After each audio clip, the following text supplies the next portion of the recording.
إذا وقعت الواقعة ليس لوقعتها كاذبة خافضة رافعة إذا رجت الأرض رجا وبست الجبال بسا فكانت هباء منبثا.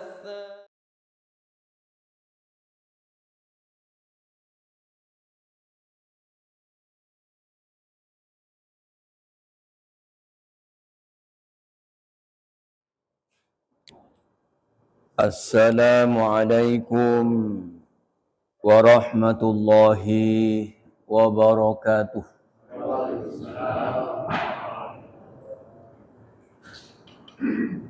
Alhamdulillahi rabbil alamin alladzi huwa ar-rahman 'allamal qur'ana khalaqal insana 'allamahul bayan. أشهد أن لا إله إلا الله وحده لا شريك له الملك القدوس السلام وأشهد أن محمدا عبده ورسوله الذي لا رسول ولا نبي بعده. Allahumma salli wa sallim wa barik ala Muhammadin wa ala alihi wa ashabihi wa tabi'ina ajma'in amma ba'du. Qala Allah ta'ala fi kitabihil karim wa huwa asdaqul qailin. أعوذ بالله من الشيطان الرجيم بسم الله الرحمن الرحيم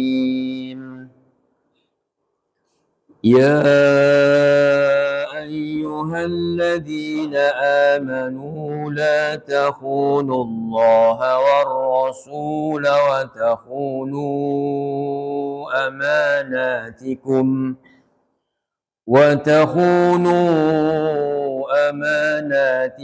وأنتم تعلمون واعلموا أنما أموالكم وأولادكم فتنة وأن الله عنده أجر عظيم. Sadaqallahul azim. Para bapak dan ibu segenap jamaah Masjid As-Sakinah yang dirahmati Allah Subhanahu wa taala. Alhamdulillah, puji syukur mari kita haturkan kehadiran Allah Subhanahu wa taala yang maha luhur dan maha agung, yang telah memberikan kepada kita berbagai macam kenikmatan dan anugerah yang tiada terhingga dalam kehidupan kita di dunia. Terlebih Allah Subhanahu wa taala masih memposisikan kita sebagai orang yang beriman dan lurus di dalam bertauhid serta setia dengan sunnah Nabi Sallallahu Alaihi Wasallam. Semoga nikmat besar iman dan Islam kita sebagai kenikmatan yang kita peroleh mulai dari kehidupan dunia sampai menuju kehidupan akhirat kelak insyaallah. Saudaraku sekalian yang dirahmati Allah Subhanahu wa taala, pada malam hari ini perlu kita mengkaji satu tema di dalam Al-Quranul Karim tentang haramnya mengkhianati amanah. Di dalam Al-Quran Allah Subhanahu wa taala menyeru terhadap orang-orang beriman Surah Al-Anfal ayat 28, 27 sampai 28. Surat ke-8 mulai 27 sampai 28. Allah Subhanahu wa taala berfirman, Ya ayyuhalladzina amanu, wahai orang-orang beriman, la takhunu, janganlah kamu mengkhianati Allah wa rasula, dan rasulnya, rasul Allah. Wa takhunu, dan jangan juga kamu mengkhianati amanatikum, amanat-amanat yang dipercayakan kepadamu, wa antum ta'lamun, sedang kamu mengetahui. Wa'lamu, dan ketahuilah, annama, bahwasanya, amwalukum, harta-harta kalian, wa auladukum, dan anak-anak kalian, fitnatun, hanyalah sebagai cobaan. Wa annallaha, dan sesungguhnya Allah, indahu, di sisinya, ajrun azim, yaitu pahala yang besar. Dalam suatu riwayat, Nabi SAW pernah berkhutbah. Di dalam khutbah Rasulullah itu melihat dua anak cucu beliau, Hasan Husin, yang memakai jubah menghampiri Rasulullah dan dipegang oleh Rasulullah. Nabi kemudian membaca ayat ini, ayat 28 ini. Wa'lamu annama amwalukum wa auladukum fitnah. Ketahuilah sesungguhnya harta-hartamu dan anak-anakmu sebagai fitnah. Ketika Nabi melihat dua cucu beliau. Setelah baca ayat 28 itu, Nabi menyebut Shadaqallah. Ya. Berarti orang habis baca Quran menyebut Shadaqallah itu boleh. Ya. Tidak bid'ah. Ya. Tidak bid'ah. Di dalam tafsir Qurtubi juga disebutkan yusaddiqullah, membenarkan Allah, mengagungkannya setelah membaca Al-Quran. Ya. Seorang ulama salafi di Mekah, Syekh Muhammad Abdurrahman Jibrin, itu ditanya, ma hukmu biqauli sadaqallah ba'dal qiraah. Apa hukumnya wahai Syekh membaca sadaqallah sesudah yaitu baca Quran? Dia jawab apa? La ba'sa biqauli sadaqallah, tidak apa-apa menyebut sadaqallah ba'dal qiraah, sesudah membaca Quran. Ya. Nah, itu rupanya Syekh Salafi itu begitu. Syekh Abdurrahman Sudais habis berkhutbah Jumat itu baca Quran Shadaqallahul Azim. Ya. Ini yang di sini ini banyak menyelisih syekhnya sendiri. Ya. Tidak apa-apa. Ini ada riwayat bahkan di dalam kitab Al-Qurtubi, tafsir Qurtubi. Ya. Saudara sekalian, seruan ini mengajak kita untuk berpaling dari akhlak yang tercela menuju akhlakul karimah, akhlak yang baik. Dan melarang kita semua untuk melakukan pengkhianatan. Selalu berpegang dengan amanah yang dipikulkan kepada kita semua. Jadi dari ayat ini oleh Allah diseru, wahai orang-orang beriman, kamu tidak diperbolehkan melakukan tindakan mengkhianati Allah dan Rasul-Nya, serta juga menjadikan para musuh kebenaran itu sebagai panutan, sebagai pemimpin. Berarti dari ayat ini, mengkhianati perjanjian termasuk tentang jihad fisabilillah, juga jangan mengkhianati amanat, jangan mengkhianati muamalat di antara kalian. Muamalat itu hubungan antara satu dengan yang lain, juga antara saudara-saudara kalian sama muslim, padahal kamu telah berkomitmen untuk melaksanakan perintah Allah dan meninggalkan segala larangan-larangan Allah Subhanahu wa taala. Jadi di dalam ayat ini bahwa pengkhianatan kepada Allah dan Rasul-Nya serta seluruh orang-orang beriman itu memiliki implikasi pada diri sendiri. Makanya terusannya ayat ini, ya, wa'lamu annama amwalukum wa auladukum fitnah. Sesungguhnya harta kalian dan anak-anak kalian itu sebagai fitnah. Artinya jangan kalian tuh mencintai harta dan anak-anak melebihi cinta kalian kepada Allah dan Rasulullah Shallallahu Alaihi Wasallam.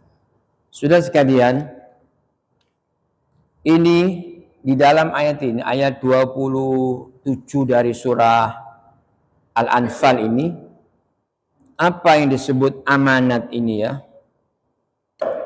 Jadi amanat ini sifat dan sikap yang wajib dimiliki oleh setiap muslim. Karena orang itu dianggap tidak beriman apabila dia tidak ada amanah, ya. Jadi sebetulnya pada dasarnya seluruh hidup kita selama waktu di dunia ini sebenarnya adalah amanah yang nanti dimintai pertanggungjawab kelak pada kehidupan akhirat.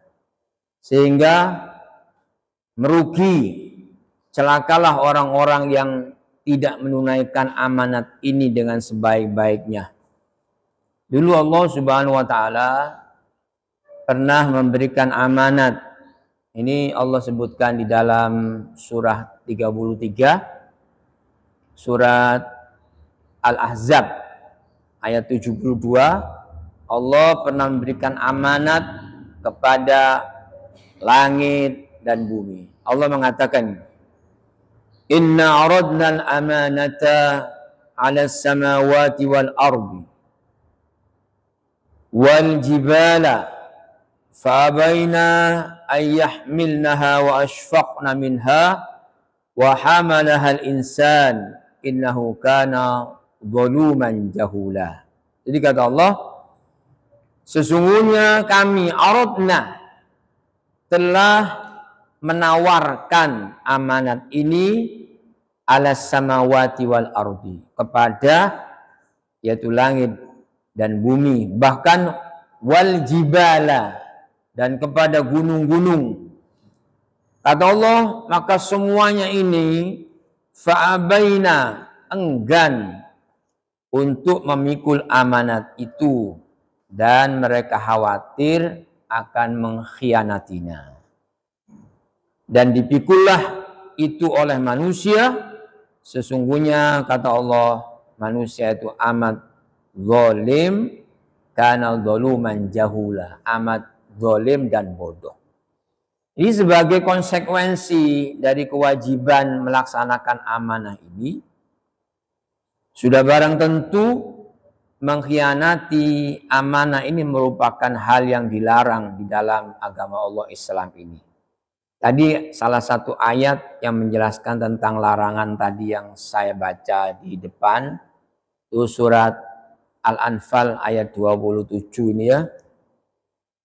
Dalam ayat ini ya dijelaskan bahwa khianat terhadap amanat ini sama dengan khianat pada Allah dan Rasulullah Shallallahu Alaihi Wasallam. Berarti dengan demikian dapat kita ketahui betapa besar posisi amanat itu di sisi Allah Subhanahu wa taala. Karena khianat terhadap amanah disejajarkan dengan khianat kepada Allah dan Rasulullah SAW. Di urutan ayat itu. La takhunullaha wa rasulah wa takhunu amanatikum. Disejajarkan. Berarti sekali lagi ya, khianat terhadap amanat ini disejajarkan dengan khianat pada Allah dan Rasulullah SAW. Saudara sekalian, kita ingin mengerti bahwa apa yang disebut amanat secara etimologi, secara bahasa, amanat ini berasal dari bahasa Arab aminah ya'manu amnan. Yang menurut bahasa artinya adalah aman, ya, aman atau tidak takut. Dengan kata lain, aman ini adalah lawan dari kata takut, ya. Dari sinilah diambil kata amanah yang merupakan lawan dari kata khianat. Sehingga dinamakan aman karena orang akan merasa aman menitipkan sesuatu kepada orang yang amanah, ya. Sampai kalau seorang itu supaya dapat doa terus-menerus dari orang tuanya, dikasih nama itu Aminah, itu orang yang amanah. Itu seperti ibunda Rasulullah SAW itu Aminah, ya, orang yang amanah.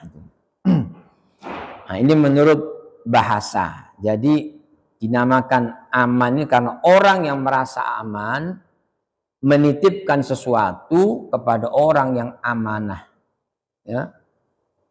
Orang ini pasti amanah, ya, sehingga dititipkan barang atau hak-hak kita nggak takut dicurangi. Itu namanya amanah, ya. Nah, menurut terminologi amanah ini setiap yang dibebankan kepada manusia dari Allah Subhanahu wa taala seperti kewajiban-kewajiban agama atau dari manusia seperti titipan harta. Kalau menurut Syekh Rasyid Ridho, penulis tafsir Al-Manar, dia mengatakan amanah ini adalah kepercayaan yang diamanahkan pada orang lain sehingga muncul ketenangan hati tanpa ada kekhawatiran sedikit pun atau tanpa kekhawatiran sama sekali. Jadi amanah ini merupakan sifat orang-orang yang beriman. Jadi memiliki cakupan yang sangat luas. Jadi amanah ini tidak hanya berkaitan dengan masalah harta, tapi juga selain harta benda. Jadi saudara sekalian, amanah ini adalah segala sesuatu yang wajib dipelihara dan ditunaikan kepada orang yang berhak menerimanya. Jadi kalau kita ini diberi amanah itu berarti dipercaya, sehingga jangan dikhianati. Saya pernah dititipi untuk mengurusi hewan ternak yang untuk dikorbankan, ya. Ini saya mencari hewan di pasar itu dan sudah deal, cuma belum bawa uang, ya. Saya sudah sepakat dekat pasar di daerah saya, cuma nggak bawa uang, ya. Nanti sudah perjanjian, saya kasih persekot. Hewan itu kira-kira harganya 3 jutaan kambing. Cuma banyak urusan, saya juga memberikan amanah kepada staf-staf di masjid itu ya. Karena itu malam hari, itu kemudian saya cek lagi jam 9 sudah datang di malam hari. Lalu kemudian saya lihat ternyata wedhusnya piteng. Ya. Kambing ini piteng ini ya. Ini kan tidak saya kalau untuk berkorban. Rupanya yang saya suruh dengan orang yang jual ini kong kali kong ini ya. Kong kali kong. Ini akhirnya saya sendiri yang mengembalikan jam 11 malam. Rupanya setelah saya tanya, harganya ya tidak 3 juta. Ya, 2 jutaan gitu. Nah, terus yang 1 juta tuh untuk orang berdua yang saya kasih tugas itu, ya. Untuk beli rokok, untuk beli ini macam-macam. Loh, ini penjual sama orang yang saya amanahi ini berarti tidak jujur, ya. Jadi ini kan tidak sah namanya kalau diteruskan banyak kumpulan perbuatan maksiat dan dosa pada Allah Subhanahu wa taala, ya. Juga demikian, amanah itu harus ditunaikan. Jadi kalau termasuk di Madura itu ya, bukan orang yang hanya membeli tapi juga penjual harus amanah. Nah, karena di dalam bab ibadah korban ini kan tidak boleh sapi itu tanduknya copot 1 itu nggak boleh kan ya. Terus ekornya buntung. Nah, itu kalau kita dapati di Madura itu pernah terjadi. Beli itu ya, beli kemudian ternyata itu diusap-usap ya, terus dia mungkin agak liar, dia nyerodok itu, nah, kena pegang tanduknya, itu copot. Padahal bagus tanduknya, ternyata disemir, dikasih lem Alteco. Nah, ini namanya tidak amanah ini ya. Nah, terus satu lagi, dipegang karena lari ini, ya, kalian dipegang, terus ekornya ada yang pegang dari belakang, putus pisan, ya, ekornya loh putus loh, jadi sopaan kabeh, masya Allah. Ya ini contoh ya, contoh di sini saya tidak tahu. Ya, ini jangan mengkhianati amanah, ini dosa besar ya. Jadi harus juga konsisten dalam ibadah, termasuk ibadah-ibadah yang wajib itu kalau ditunaikan berarti menunaikan amanah dan harus dirawat dengan faktor-faktor yang menyebabkan bisa berkembang menjadi baik. Nah, itu namanya amanah ya. Jadi termasuk berinteraksi secara baik dengan perorangan, dengan kelompok, itu juga harus amanah ya. Termasuk memberikan setiap hak bagi pemiliknya, ini adalah amanah. Nah, dari ungkapan inilah dan penjelasan ini bahwa ada hubungan yang erat antara amanah dan dengan keimanan. Hal ini sudah diungkapkan oleh Rasulullah SAW. Kata Nabi SAW, la imana liman la amanata lahu, wala dina liman la ahdalahu. Hadis riwayat Ahmad, kata Rasulullah, tidak ada iman bagi orang yang tidak amanah dan tidak ada agama bagi orang yang tidak menepati janji. Walaupun ulama ini menafsirkan memberikan syarah la iman itu tidak ada iman, ya tidak kafir, enggak. Kalau tidak ada iman sama sekali itu kafir. Ini la imanan itu la kamilan. Tidak sempurna iman seorang itu kalau orang itu tidak amanah. Dan juga seperti tidak memiliki agama bagi orang itu yang tidak menepati janji. Jadi jelas sekali di sini amanah ini merupakan sifat orang-orang yang beriman. Yang imannya itu sangat kuat, itu berarti dia itu biasanya orang yang amanah. Sebaliknya orang-orang berkhianat itu berarti memiliki sifat orang munafik, ya, orang munafik. Yang disebutkan oleh Rasulullah SAW, ayatul munafiki thalathun. Tanda orang munafik itu ada 3. Ini minimal ada 3. Idza hadatsa, bila dia berkata, kadzaba, ya, selalu dusta. Wa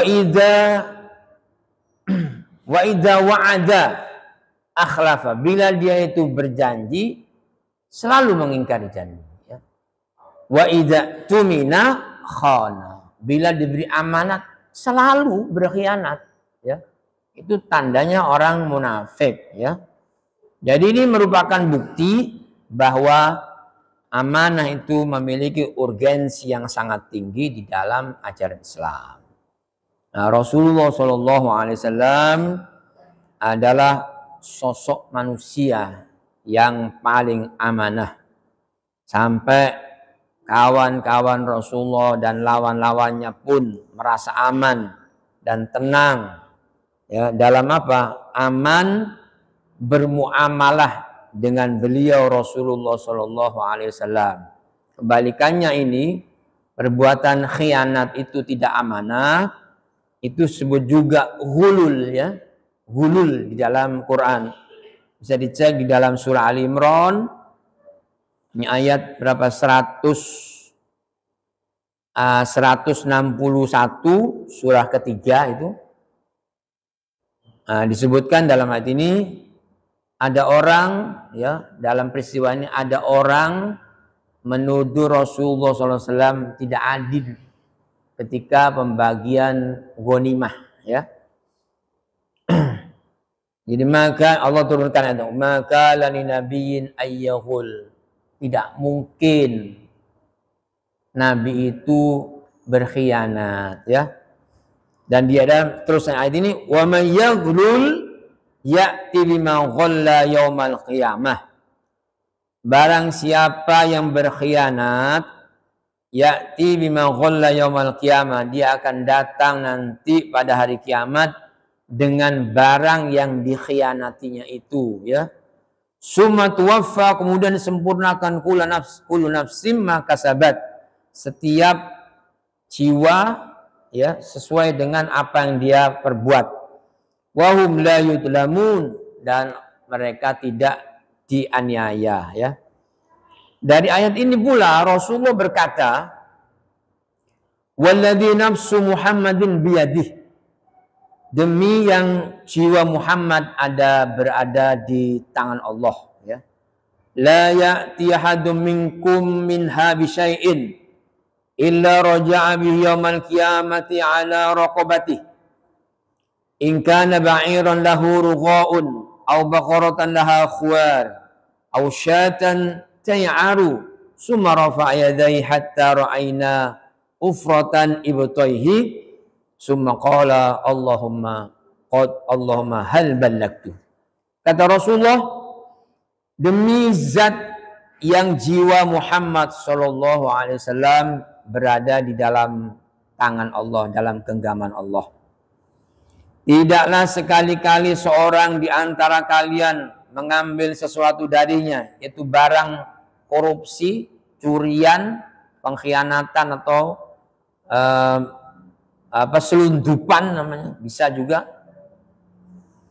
Ya, tidak sebenarnya dia bisa memalsukan barang korupsi lah, ya. Kata Nabi, kecuali dia datang pada hari kiamat dengan sesuatu di atas pundaknya, kata Rasul. Fi unuqih, atau disebut dalam hadis ini ala raqabatih, ya. di pundaknya. Kalau dia itu khianat, itu berupa onta, kata Rasulullah.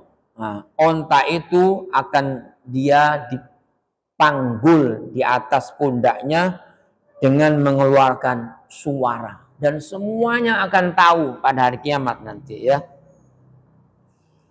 Itulah pentingnya Maliki Yaumiddin. Allah itu raja pada hari pembalasan. Kalau di sini mungkin tidak bisa dibuktikan karena kuatnya mafia-mafia itu ya. Nah, itulah nanti dengan adanya kehidupan akhirat itu akan sempurna tampak keadilan Allah Subhanahu wa taala. Jadi kalau nanti dia yang dikhianatkan itu berupa onta, maka onta itu akan mengeluarkan suara ketika dia panggul pada hari kiamat. Jika berupa sapi, maka akan melenguh ya, mengeluarkan suara bahwa dia itu pencurinya, dia yang mengkhianatinya ya. Merubah harga begitu ya, jadi menipu orang gitu. Padahal dia diberi amanah. Makanya orang itu tidak tenang dengan orang yang suka berkhianat. Jika berupa kambing kata Rasulullah, maka dia akan mengembek dengan keras. Berarti ini bisa dianalogikan, orang korupsi apa saja nanti pada hari kiamat ini akan dipikul, karena orang itu kan begitu rakusnya. Ya, bukan makan harta benda yang patut dikonsumsi, tapi makan aspal, makan gunung, makan barang tambang. Nanti akan dipikul tuh. Semua orang akan menyaksikan. Sampai di sini Rasulullah kemudian kata sahabat, beliau rafa'a yadai, mengangkat kedua tangannya, hatta sehingga hatta ra'aina, sehingga kami melihat ufrotan ibtoihi, apa ketiaknya tampak kelihatan putih mengangkat tangannya itu ya. Mungkin jubah Rasulullah yang longgar di depan itu ya, lebar itu ya, kalau mengangkat kelihatan ketiaknya yang putih kata sahabat ya. Lalu Nabi berkata, qala Allahumma hal ballagtu, ya Allah apakah sudah aku sampaikan? Ini sudah disampaikan ajaran Rasul tentang amanat ya. Sudah sekali rahmati Allah, dari pelajaran ini ya, haramnya seorang itu berkhianat atau orang itu dianggap tidak beriman manakala dia itu tidak amanah. Maka kita perlu tahu bagaimana tips ya, kiat-kiat bisa menggapai sifat amanah itu.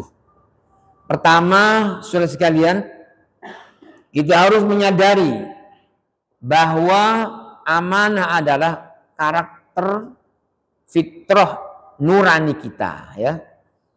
Walaupun zaman ini sudah rusak ya, sebetulnya bukan zamannya, orangnya ya. Katanya zaman wis edan, yang ora edan ora keduman ya, orang sing bener tenger-tenger, sing salah bunga-bunga. Nah gitu, ada ungkapan seperti itu, entah itu peramal siapa, pokoknya itu ya memang tepat ya. Sekarang itu memang sanawat khadda'at, tahun-tahun tipu muslihat itu. Semuanya orang itu tidak bisa sukses seolah-olah kalau tidak menipu gitu ya. Nggak bisa kaya kalau tidak menipu itu tahun-tahun khadda'at akhir zaman itu. Jadi amanah ini sudah sekalian rahmati Allah ya, meskipun ini zaman sudah rusak, tapi saat melihat seseorang itu amanah, hati kita kan ada rasa kekaguman dan bangga serta bahagia ya kalau melihat orang itu amanah. Sebaliknya, ketika melihat orang itu berkhianat, hati ini kan menjadi sempit ya, kayak tersayat perih. Berarti ini bukti karakter nurani kita ini tidak berubah. masih banyak yang baik. Buktinya ditentang, iya kan? Nah, ini amanah itu karakter fitrah nurani kita yang baik, ya. Jadi senang dengan sifat amanah dan benci dengan sifat khianah.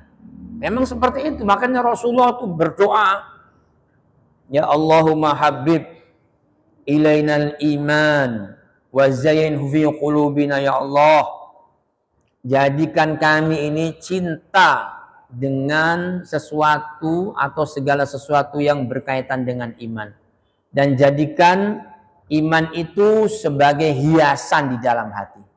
Wa karrih, itu supaya kita komitmen dalam doa Rasul yang kita tiru. Wa karrih ilainal kufra, jadikan kami ini benci dengan kekufuran, wal fusuqa, dengan yang fasik atau maksiat, wal isyan, dan kemaksiatan. Jadikan kami benci.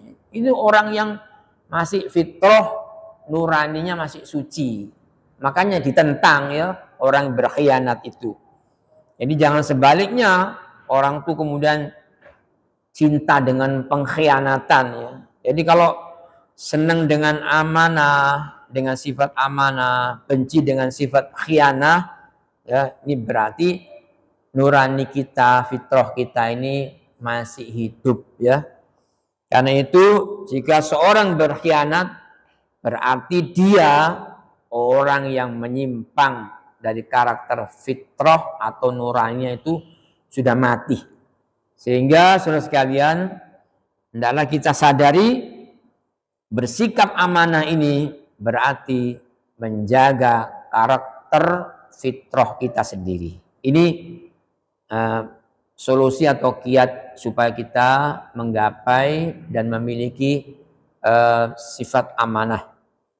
Yang kedua, hendaklah kita menjernihkannya dengan banyak berzikir pada Allah Subhanahu wa taala.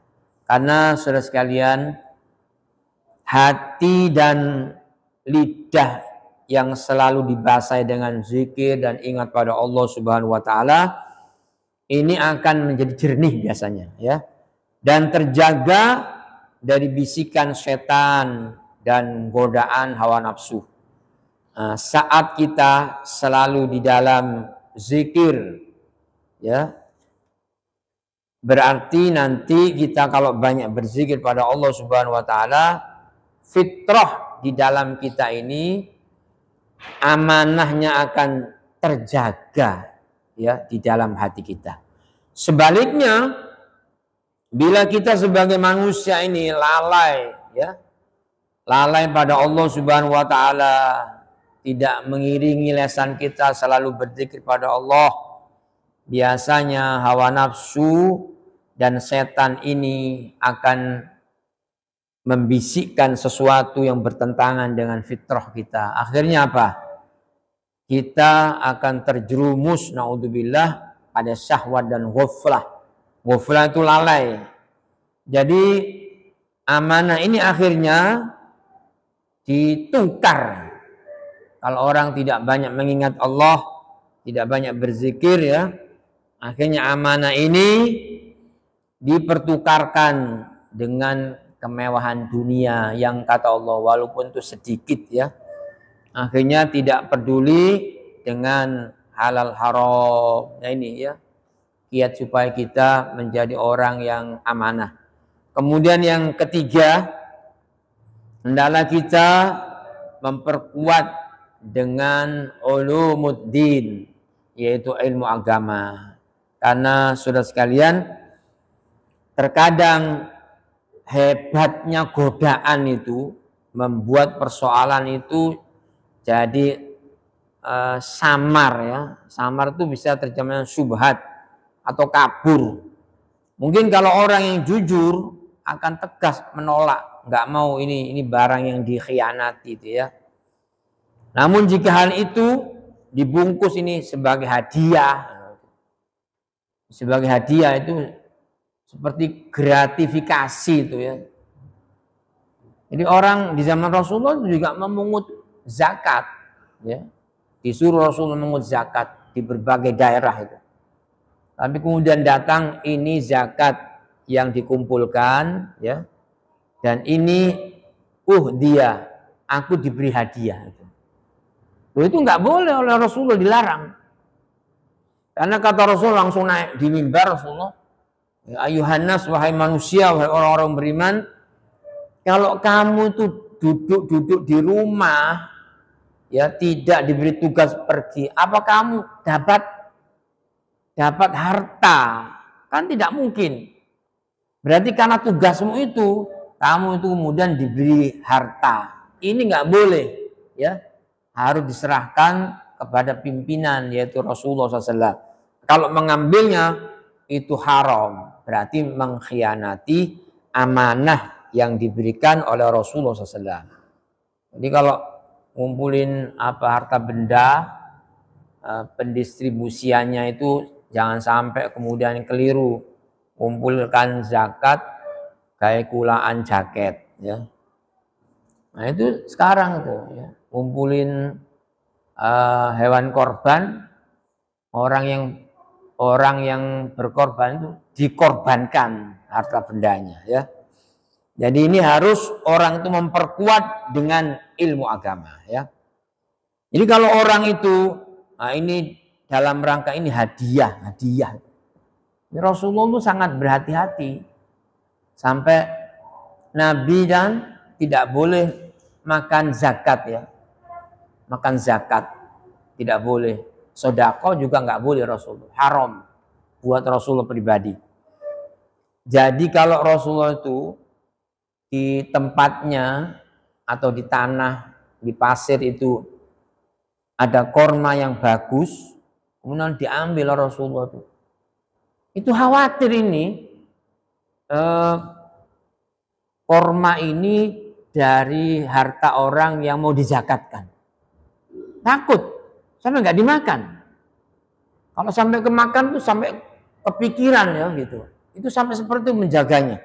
Agar bagaimana orang itu kemudian selalu mengkhianati amanah, nggak peduli halal haram, bukan haknya diambil saja. Ini sudah numpuk dalam dirinya. Bisa mati itu fitrahnya, ya. Ya karena ini dibungkus dengan hadiah namanya. Atau lebih halus lagi, orang akhirnya akalnya ini menjadi rabun, ya. Mereka yang tidak berilmu akan terasa sulit untuk membedakan. Yang ngerti agama aja yang bisa rusak itu. Tapi bagi orang yang berilmu, jujur mempraktekkan ilmunya, ya bisa itu membedakan, ya. Masa nggak bisa, ya, menghitung harga, masa nggak bisa, ya. Sehingga istilahnya melok-melok, mengelabui orang itu. Yang tidak bisa itu orang semua mengerti, ya. Jadi ini kita harus memperkuat dengan ulumuddin, ya, ilmu agama. Membaca kitab suci Quran seperti ayat tadi yang kita bahas, ayat 27 itu, jangan mengkhianati Allah dan Rasulnya, dan jangan mengkhianati amanat-amanat yang dipikulkan kepada kalian. Itu membaca Quran dan sunnah Nabi, ya, supaya bisa amanah, supaya bisa menjauhi khianah.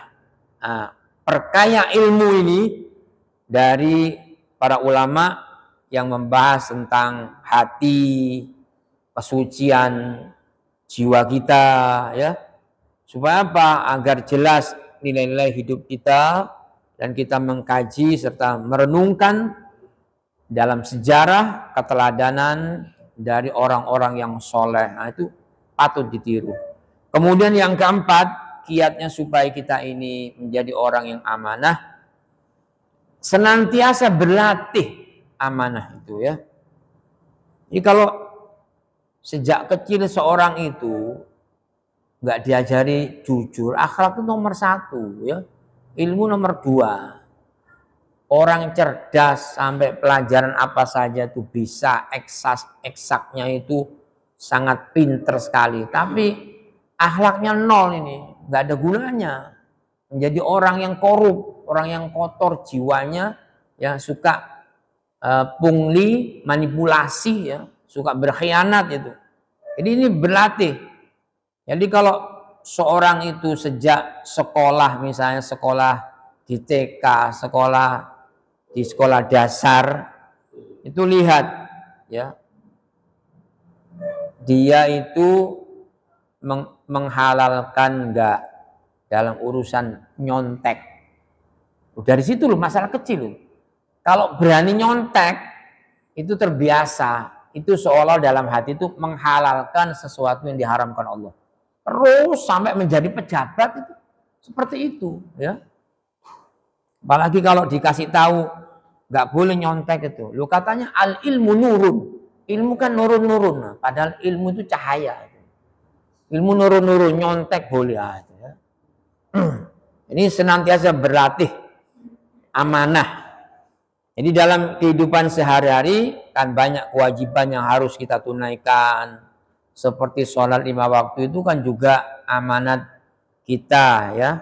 Dari Allah kepada kita supaya kita tunaikan dengan sebaik-baiknya. Dan selaraskan dengan hati nurani kita, pikiran kita, serta tindak tanduk kita. Supaya kita bisa bersyukur pada Allah Subhanahu wa Ta'ala, bisa khusyuk. Hanya orang itu, ya, ini kan juga kewajiban ya, menunaikan janji dengan sama manusia. Kalau janji dengan Allah harus ditepati, begitu pula janji terhadap manusia. Mu'alaqah atau muamalah antara sama manusia. Itu juga harus ditepati, belajar dari situ.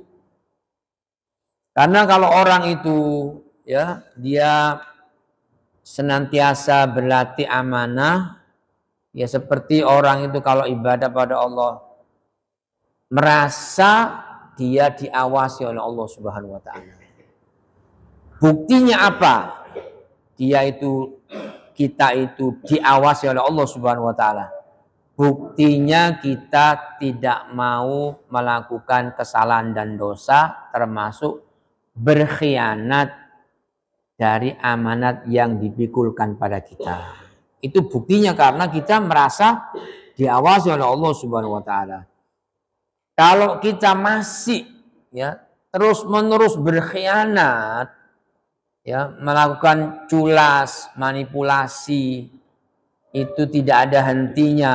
Berarti apa? Kita tidak merasa diawasi oleh Allah Subhanahu wa Ta'ala. Nah, sholat kita ini kan tidak memiliki manfaat, mencegah dari perbuatan keji dan mungkar, ya. Berarti tidak selaras antara ibadah mahdhah itu dengan akhlak kita tuh. Enggak selaras itu berarti ya. Karena apa? Ibadah sholatnya tidak membuat dia itu berhenti dari berbuat dosa dan kesalahan, terutama yang menyangkut hak-hak orang lain. Nah, ini kelak pada kehidupan akhirat menjadi orang sangat rugi itu ya. Jadi kalau orang ini soleh, banyak amalnya dalam bentuk ibadah mahdhah, sholatnya, puasanya itu tekun, tapi korupsi itu, wah kelak itu habis semua amalnya. Kayaknya saya itu, ini pengalaman namanya ya, percaya namanya, amanat, mempercayakan pada orang, ya, memegang harta benda itu titipan, namanya juga amanat. Sampean tak serai, ya, pegang duitnya masjid. Waktu saya jadi takmir, ya. Nah, kemudian saya berselisih. Berselisih apa? Uang yang dapat dari tiap Jumat itu gak ono. Padahal perolehannya banyak. Ini tak takokno, nggak ada uangnya. Nah, soalnya nggak kamu tulis di situ, ada pencatatnya, ada bendarannya kan kamu. Itu tulis di situ ada pemasukan, pengeluaran, saldo.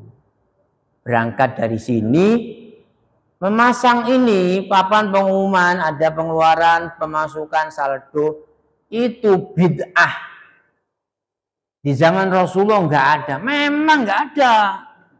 belum ada open management, ya, pengelolanya Rasul dan para sahabat, belum ada kayak gitu, manajemen itu belum ada, dianggap bid'ah ini, sehingga diturunkan, nggak perlu ada catatan.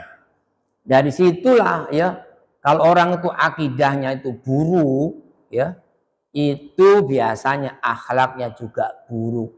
Karena ini bid'ah nggak boleh ditulis, maka nggak ada laporan. Kalau nggak ada laporan, uangnya kemana? Sudah saya ambil aja, ya, buku hariannya, malah diutang. Masya Allah, wes kalau jauh melo-melo nggak so amanat, ya kan? Nah, gitu loh contohnya, ya, contohnya ini, ya. Ini kita makanya belajar amanat, ya. Jadi harus betul-betul yakin dulu orang itu sebelum termasuk mengucapkan janji. Jangan berani berjanji kecuali kita ini bisa menunaikannya. Ya, akan lebih baik jika memperbanyak amal kebaikan daripada mengumbar janji tapi sering melupakannya. Wah, ini umum ini, akhlaknya hilang. Semoga masih eksis, ya, umat Islam di Indonesia ini, karena rusaknya bangsa ini, ya, mulai dari bawah sampai ke atas karena hilang amanah, ya. Kalau tidak amanah berarti apa? Khianat, ya. Semoga ini ada manfaatnya. Subhanakallahumma hamdika asyhadu an la ilaha illa anta astaghfiruka wa atubu ilaik. Assalamualaikum warahmatullahi wabarakatuh.